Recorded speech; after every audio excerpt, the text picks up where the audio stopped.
This is one way that we can use to help reset our balance system, which is part of our vestibular system in the inner ear. These are called egg rolls.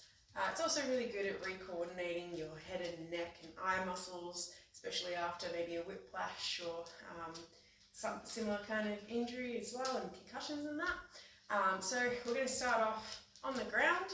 We're actually going to start off on our backs. Hey buddy. From here, you're going to do, thank you, good man, is you're going to just hold your knees with your hands. Thanks, buddy.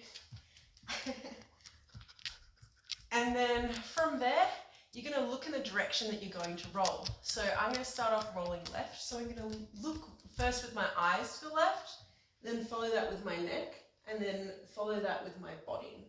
So as I am rolling to the left, I'm going to actually keep looking with my eyes and my neck to the left. And then from there, I'm going to start looking with my eyes to the right, looking with my head to the right, and then rolling with my body to the right. And I'm going to keep looking right, and then let my body roll that way, and then keep looking right.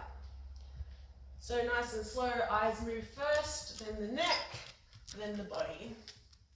Thanks, buddy. So give that a go, roll around at your own pace for a few minutes and see how that feels. Good to do at least once a day, a couple of times if you have the time for it, a couple of times a day if you do, but at least once a day, at least 2 minutes, and then do that. You'll probably start to see changes after about a month. Give it a go, see how it feels.